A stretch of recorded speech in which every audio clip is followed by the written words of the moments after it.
a rogar la dirección de nuestro Señor Jesucristo. Señor Jesús, Padre Santo, en esta noche nos acercamos a ti confiados, porque por el sacrificio que tú hiciste en la cruz del Calvario, hoy tenemos entrada franca a tu presencia, a ese lugar santísimo, Señor Jesús.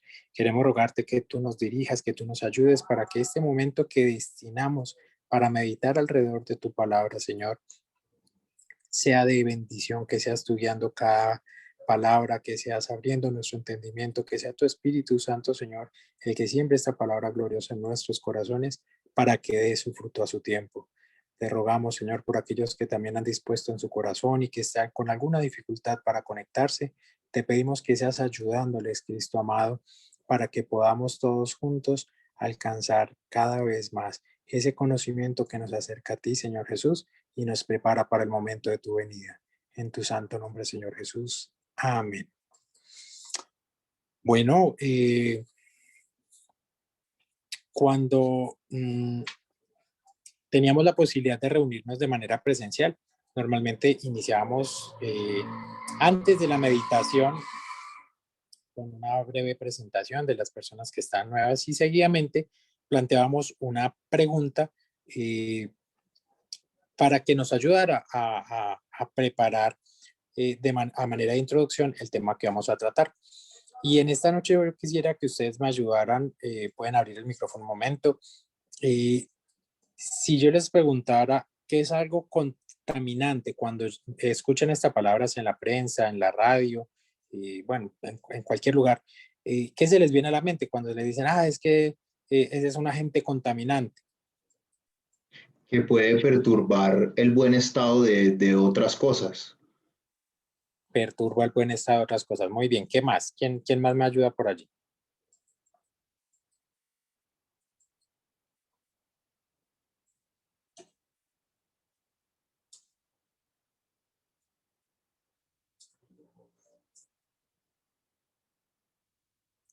Bueno, yo creo que... adelante. Dios les bendiga. Como Amén, un sistema que perturba, un agente perturbante, es como contaminante, como algo que contamina a los demás. Un sistema que perturba a los demás. Un sistema que perturba a los demás. Muy bien. Adri, no sé si tú quieres comentar algo.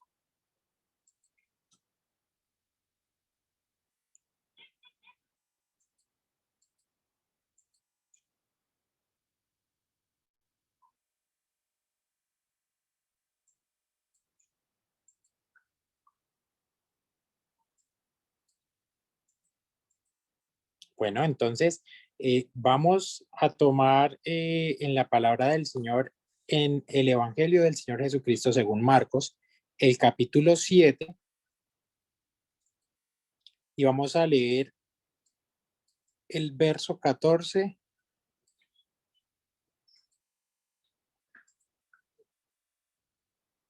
y vamos a leer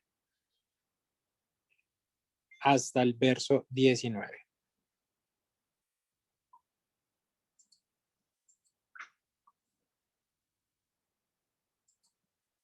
Bueno, vamos a leer hasta el verso 21 mejor. Dice así la palabra del Señor. Marcos capítulo 7 del verso 14 al verso 21. Y dice, y llamando así a toda la multitud les dijo, oídme todos y entended, nada hay fuera del hombre que entre en él, que le pueda contaminar, pero lo que sale de él, eso es lo que contamina al hombre. Si alguno tiene oídos para oír, oiga.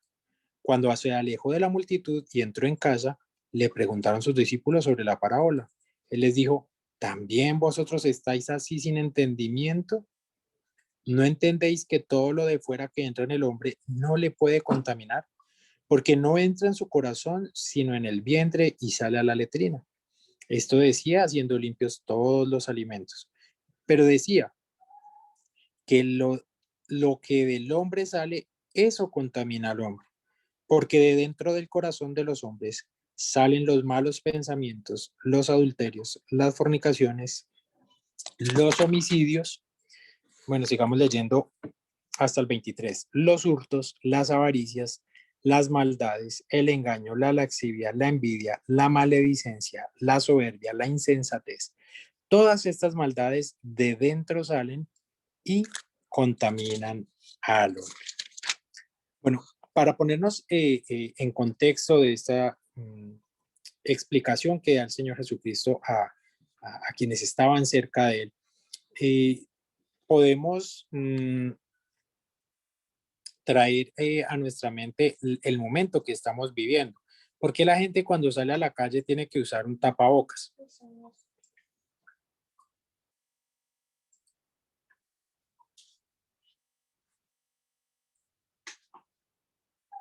Porque todo el mundo lo usa. ¿Para qué el tapabocas?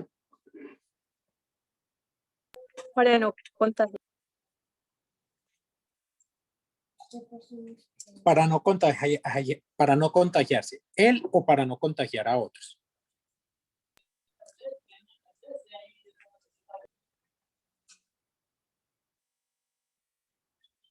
Bueno, Pues para los dos.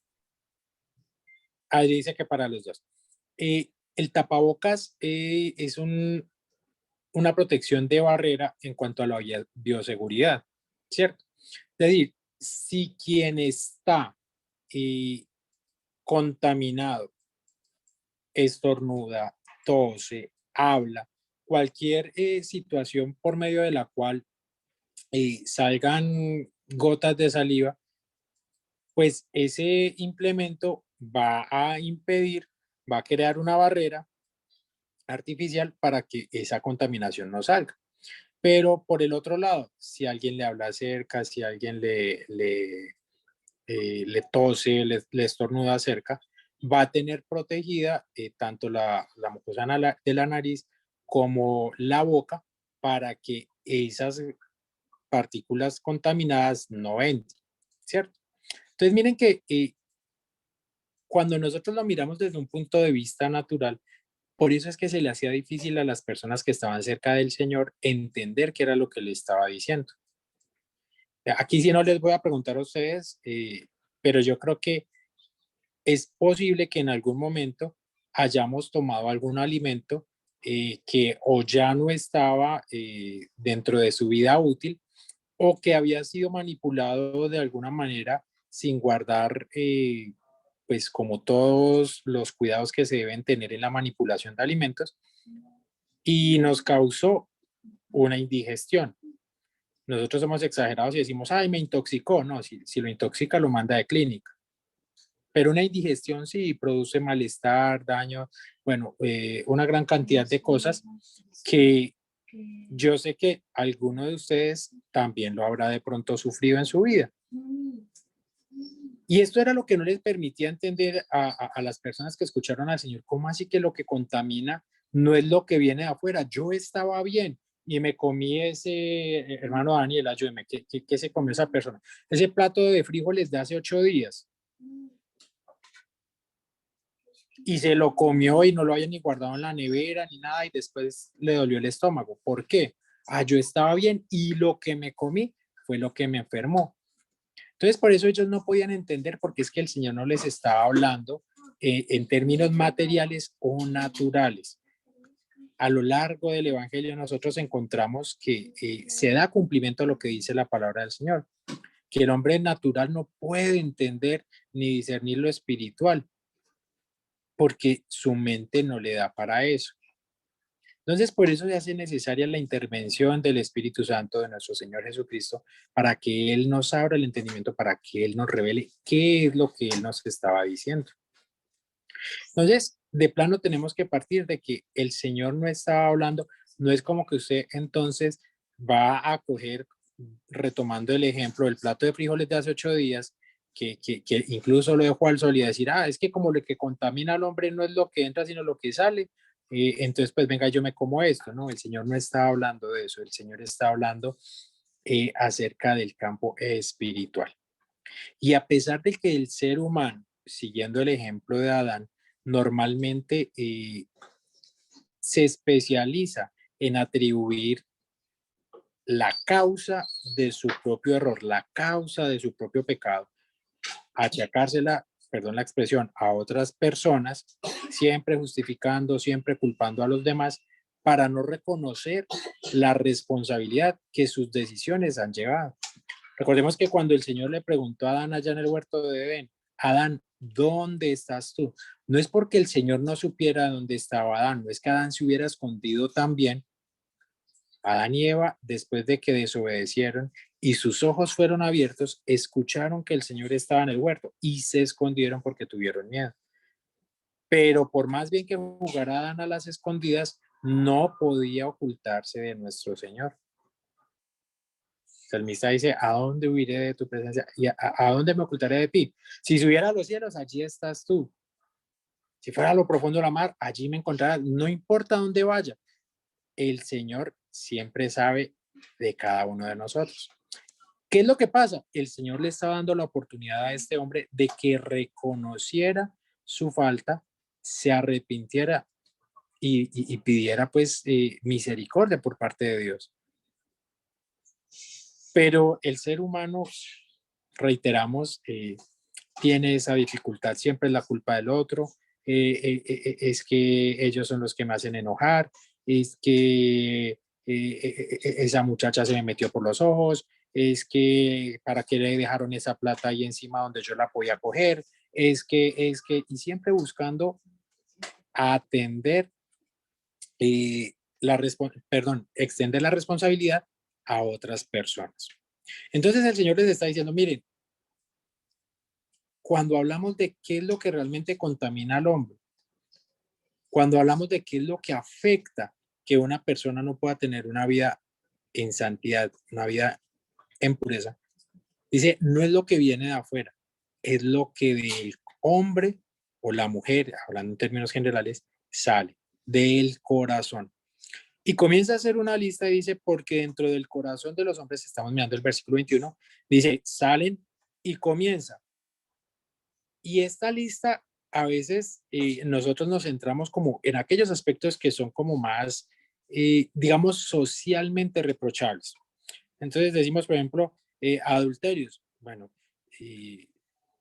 aunque ya a punta de novelas, de películas, de series, bueno, de cualquier cantidad de cosas ya se ha normalizado y hoy en día la sociedad incluso considera la fidelidad como un comportamiento, algunos lo llaman incluso antinatural, pero el Señor sigue diciendo, el adulterio sale del corazón del hombre. Los homicidios. Entonces, cosas que nosotros decimos, claro, es que eso se ve mal, es que un hombre engañe a su esposa, una esposa engañe a su cónyuge, eso está mal, se ve mal. Un homicidio con mayor razón. Y seguimos con el engaño, la soberbia, y son algunas situaciones que nosotros acostumbramos a señalar y a resentir socialmente. Pero mire que el Señor comienza por un aspecto que es general a toda la humanidad y toda persona que no ha recibido la posibilidad de ser hecho hijo de Dios, de acuerdo a lo que declara el Evangelio, está preso de eso y comienza con los malos pensamientos. Si usted mira lo que habitualmente se conoce en la palabra del Señor como el Sermón del Monte, allá iniciando el Evangelio del Señor Jesucristo según Mateo, encuentra que el Señor hace una ampliación de esto que está mencionando acá. Porque Él comienza a decir, miren, ustedes oyeron que se dijo, no matarás, pero yo les digo que cualquiera que se enoja contra su hermano es culpable de juicio. Oyeron que dijeron, no codiciarás la mujer de tu prójimo, pero yo les digo, cualquiera que mira a una mujer para codiciarla en su corazón, para codiciarla, perdón, ya adulteró con ella en su corazón. Entonces el Señor está abriendo el espectro y les está diciendo, miren, es que ustedes a veces piensan que es solo lo que hacen, solo lo que pasa, solo las circunstancias que se están dando, pero la condición pecaminosa incluso llega al nivel de el pensamiento, de lo que ustedes piensan o quieren hacer. Y es por eso que encontramos una declaración hermosa en la palabra del Señor cuando nos dice que la palabra de Dios es viva y eficaz, que discierne el pensamiento y las intenciones del corazón y penetra hasta partir el alma y las coyunturas, los tuétanos, y llega hasta el espíritu, llega a lo más profundo del ser humano. Y ahí es cuando cualquier ser humano, sea quien sea, se queda sin excusa frente a la palabra del Señor. Porque hay quienes se llenan diciendo es que yo no he robado nada, es que yo no he hecho nada, nunca le faltaba a nadie. Pero cuando miramos a este nivel, no hay ninguna persona que se pueda presentar por sí misma como justa delante del Señor. Y es ahí donde el apóstol o el Espíritu Santo, mejor por medio del apóstol Pablo en la carta a los Romanos, el capítulo 3, nos hace esa declaración: por cuanto todos pecaron y están destituidos de la gloria de Dios. ¿Y por qué se da eso? Dice, porque la paga del pecado es muerte. Entonces, usted se podrá estar preguntando, pero es que eso está muy difícil, porque es que ¿quién no piensa mal?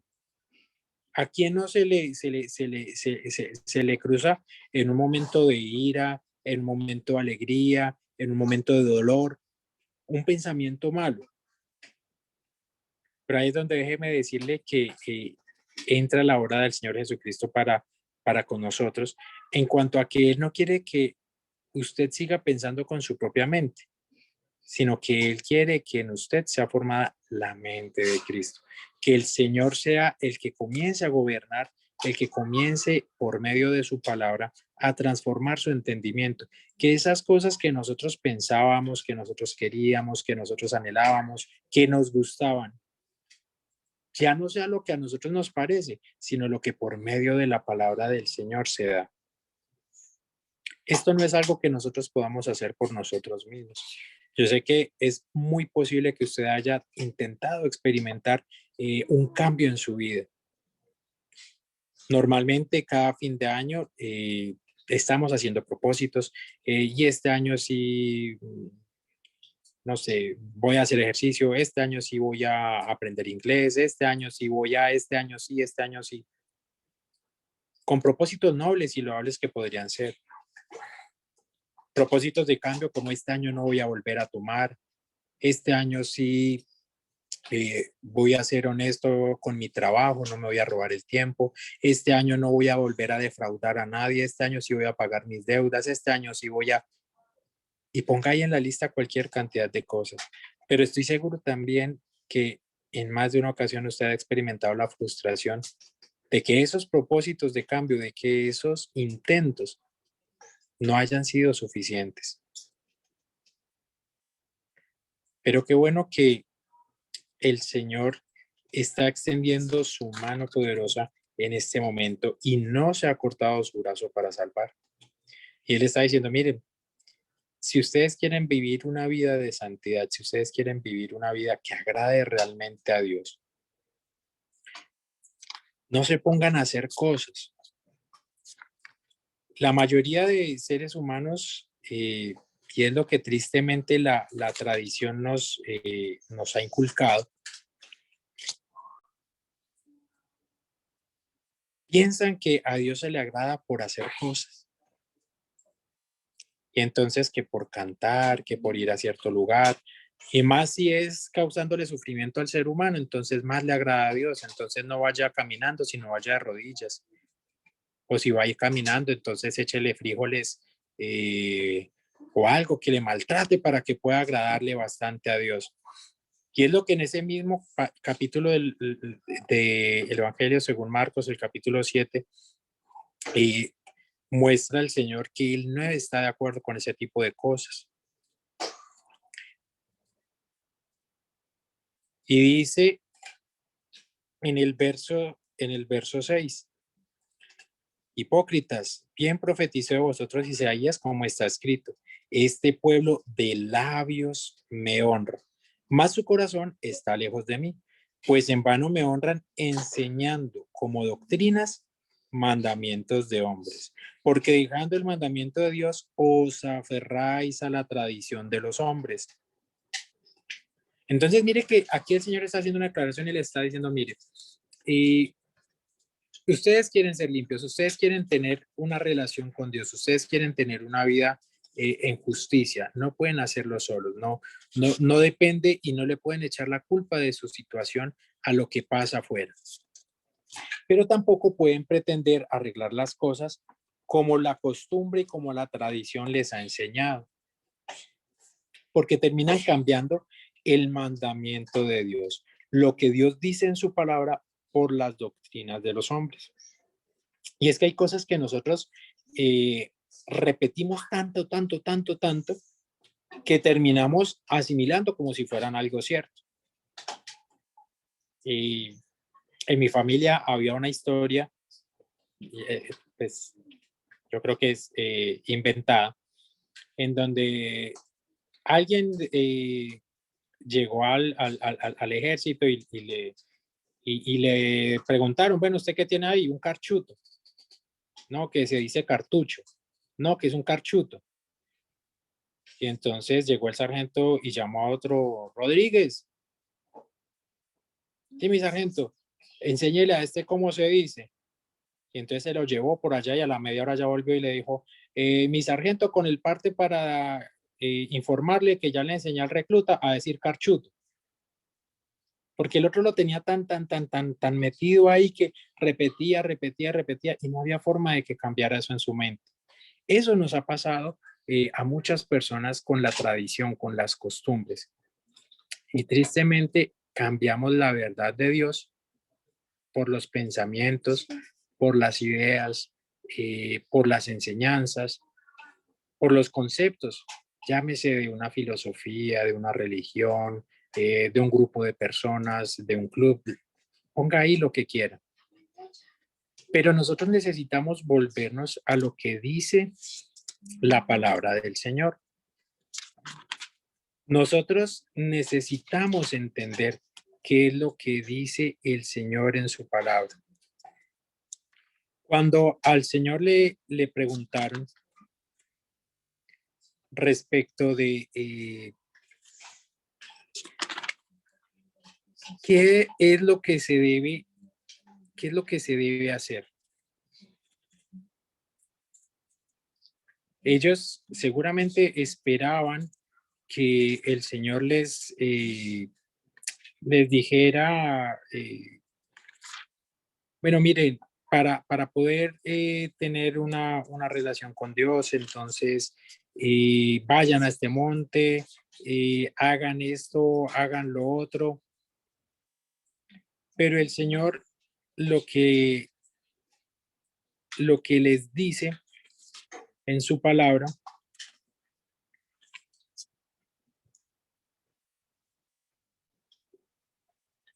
vamos a mirar en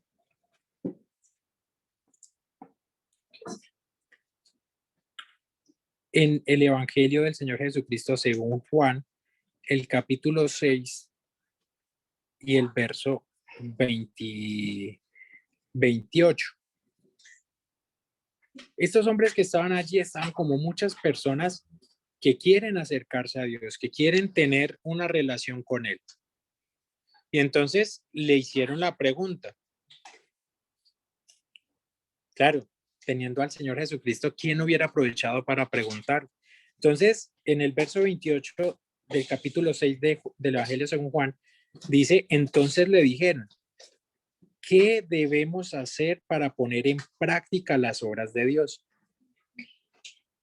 Si nosotros estuviéramos allí y el Señor nos hubiera dicho, respóndale usted, ¿qué piensa? Muy seguramente algunos hubieran comenzado a decir, mire, es asistir a una reunión todas las veces que están citadas, es ofrendar, es hacer obras de caridad, es tener misericordia, es visitar a los enfermos, y se comenzarían a listar muchas cosas que humanamente pueden ser bien vistas. Pero la pregunta era muy clara. La pregunta no era, ¿qué se debe hacer para poner en práctica lo que creemos que es la obra de Dios? Lo que pensamos que es la obra de Dios. Le preguntaron, no, Señor, queremos saber la obra de Dios, ¿cómo la ponemos en práctica? Y a pesar de que hubieran podido esperar una respuesta diferente, el Señor lo que les dijo fue, en el verso 29, respondió Jesús y les dijo, esta es la obra de Dios. Yo me imagino los ojos de estos hombres y mujeres atentos, esperando, ahora sí vamos a tener el secreto, vamos a ver qué nos dice, qué tan difícil es. Y el Señor les dijo, que creáis en el que Él ha enviado. Y yo creo que aquí estos hombres se desinflaron. Porque así como el ser humano tiene esa capacidad para echarle la culpa a los otros, tiene también una capacidad para complicar las cosas y para no entender que las cosas, por lo menos con nuestro Dios, Él no nos las pone imposibles, no nos la pone difícil.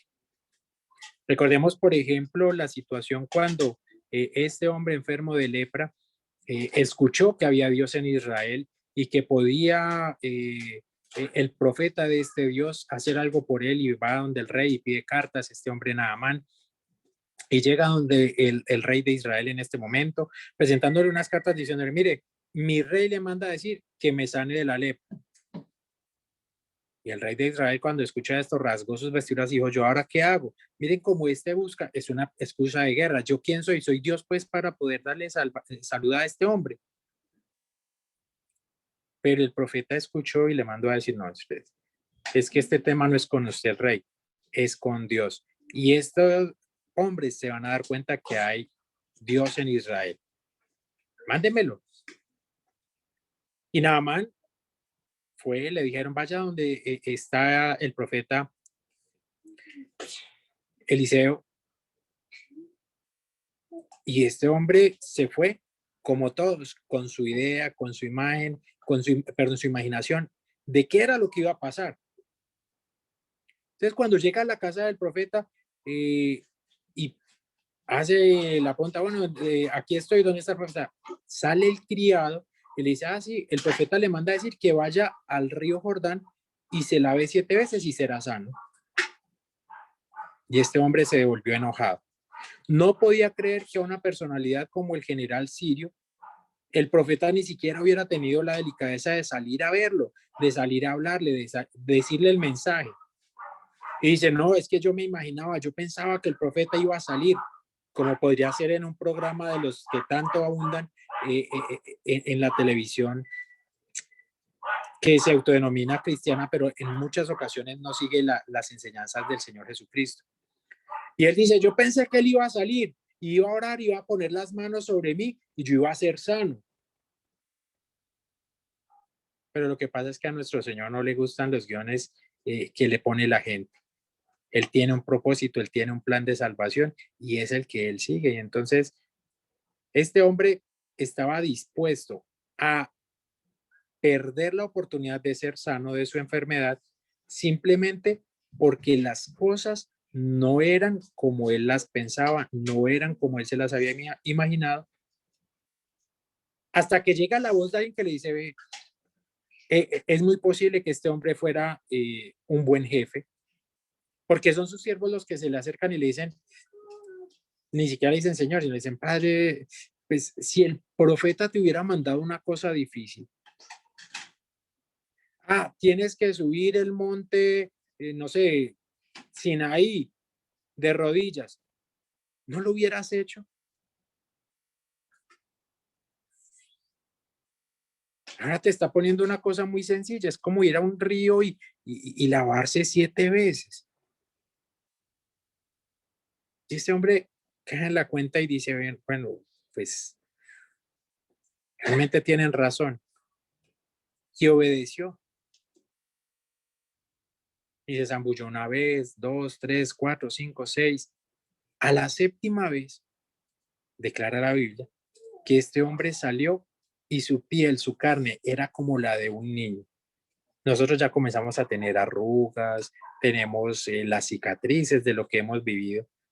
Pero para este hombre no era solo que hubiera quedado sano de su enfermedad, sino que era como si nunca lo hubiera tenido. Quedó con una apariencia de total sanidad. como si nunca hubiera tenido la enfermedad. Algo así, guardando las proporciones, es lo que el Señor Jesucristo quiere hacer con la vida de cada una de las personas que escuchan su palabra. La Biblia asemeja el pecado a la lepra, porque es una enfermedad muy, muy, muy grave que tiene un desenlace fatal y que se caracteriza porque va generando insensibilidad en el organismo que la padece. Yo recuerdo en alguna ocasión visitando el municipio de Agual de Dios en Cundinamarca, donde había un hospital para las personas que sufren de esa enfermedad, que escuchábamos el testimonio de algunas personas, entre estas una hermana que estaba cocinando con carbón y de pronto uno de los carbones se cayó y ella no se dio cuenta y le quedó entre la chancleta que tenía puesta y el dedo.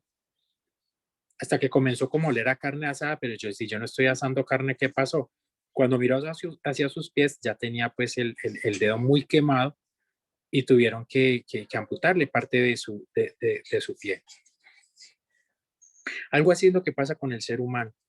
Una vez que esta enfermedad del pecado está en su vida, comienza a perder la sensibilidad y por eso ya no siente que esté pecando, ya no siente que está haciendo nada malo. Y la situación se va agravando y se va agravando y por eso encontramos personas que son capaces de cometer crímenes tan atroces. Pero cuando llegan a escuchar la palabra del Señor y se dan cuenta que, mire lo que está diciendo el Señor Jesucristo, no lo dijo nadie más, no lo dijo nadie diferente, no lo dice una organización. Dice el Señor, ¿quieres hacer la obra de Dios? Cree en el que ha enviado el Padre, cree en el Señor, cree en mí, le dice el Señor Jesucristo. Eso es lo único que tienes que hacer, creer en mí. Y esto es a lo que estamos invitando a todos los amigos que nos acompañan en esta noche, a todas las personas que tienen la posibilidad de escuchar esta palabra. No hay que hacer grandes cosas, no hay que hacer grandes sacrificios, simplemente es creer en el Señor Jesucristo. Vamos a terminar ya con esto, en ese mismo Evangelio del Señor Jesucristo según Juan, el capítulo 3 y el verso 16 dice, porque de tal manera amó Dios al mundo que ha dado a su Hijo unigénito para que todo aquel que en él cree no se pierda, mas tenga vida eterna. Porque no envió Dios a su Hijo al mundo para condenar al mundo, sino para que el mundo sea salvo por él. El que en él cree no es condenado, pero el que no cree ya ha sido condenado porque no ha creído en el nombre del unigénito Hijo de Dios.